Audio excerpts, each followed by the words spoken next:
We have breaking news tonight. The governor of Puerto Rico says the official death toll from Hurricane Maria has been increased to 34. 34 from 16, more than double. Governor Ricardo Rossello also says he believes the hurricane caused $90 billion in damage across the island. President Trump visited Puerto Rico today, nearly 2 weeks after the island was devastated by Hurricane Maria. Here's what the president said before he left the White House. I think it's now acknowledged what a great job we've done, and people are looking at that. And in Texas and in Florida, we get an A+. And I'll tell you what, I think we've done just as good in Puerto Rico, and it's actually a much tougher situation. During his 4-hour visit to the island, President Trump toured a neighborhood outside of San Juan and visited a relief center where he met storm victims and helped distribute items such as rolls of paper towels, if you can call that distributing paper towels. He also met with federal and local officials. Here is what he said during that meeting. I hate to tell you, Puerto Rico, but you've thrown our budget a little out of whack because we've spent a lot of money on Puerto Rico, and that's fine. We've saved a lot of lives. If you look at the, every death is a horror, but if you look at a real catastrophe like Katrina, and you look at the tremendous hundreds and hundreds and hundreds of people that died, and you look at what happened here with really a storm that was just totally overpowering. Nobody's ever seen anything like this. In the last hour on the Rachel Maddow Show, the mayor of San Juan had this reaction to President Trump's visit today. He was insulting to the people of Puerto Rico. He kind of minimized our suffering here by saying that Katrina was a real disaster, sort of implying that this was not a real disaster because not many people have died here. Well, you know what? They're dying. NBC's Tammy Leitner was in San Juan before the storm hit and has been reporting from the ground every day since. She joins us now. And Tammy, the president had a fairly limited itinerary there in San Juan today and around San Juan. What are some of the things you think it would have been more helpful for the president to see if he had more time? Lawrence, I can tell you that President Trump did not get an accurate portrayal of what is going on. For the last 2 weeks, we've traveled basically across the island, and we've visited towns that have been completely cut off, where the roads are washed away, where people still have no food, no power, no water, and they're having to drive 90 minutes, 2 hours to come into San Juan to go to a grocery store because their grocery stores still are not open. And once they do get here, the shelves are very limited. There are no frozen items in the grocery store, very little refrigerated items. This means no milk, no ice, and what canned goods they do have, they're being rationed out. I can tell you there are still lines for gas, and people are desperate for cash. Right now, this island is operating as a cash-only island, and we've seen long lines at Western Union, people telling us that they don't know what to do.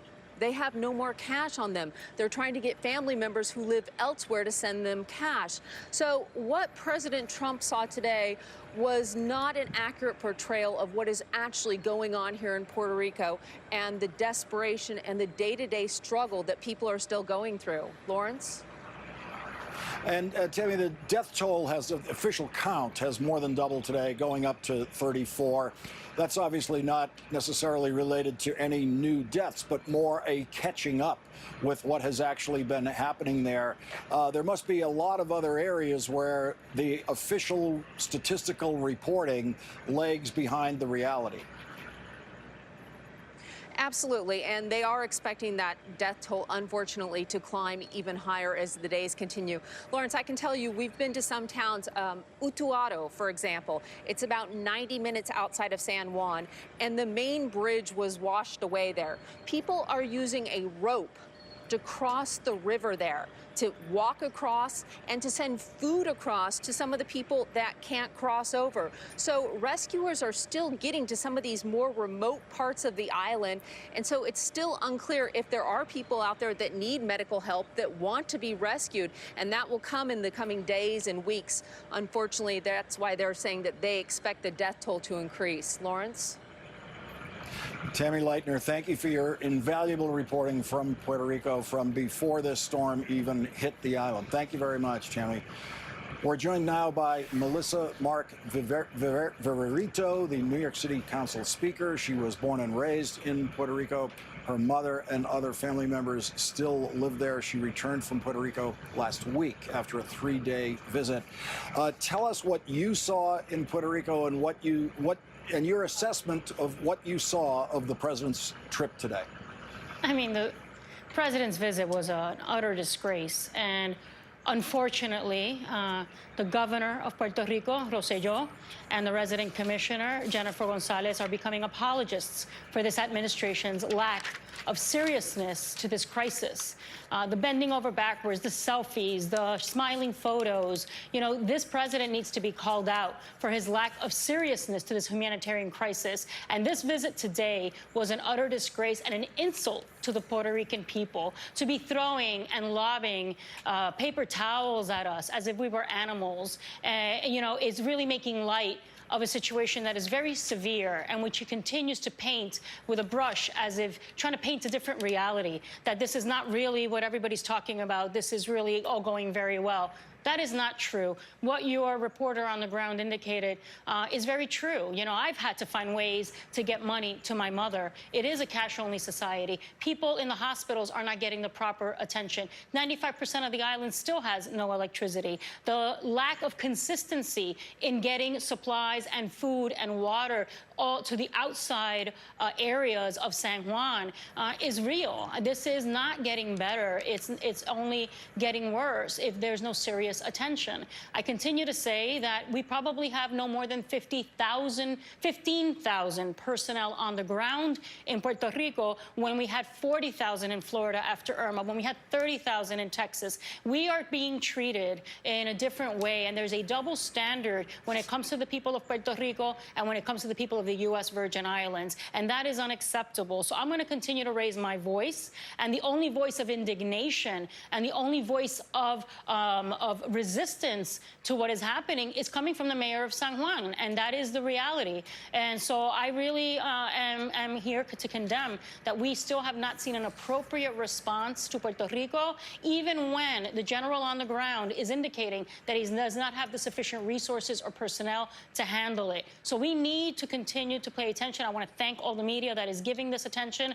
We need to get the proper response, and we still do not have an appropriate response on the ground in Puerto Rico.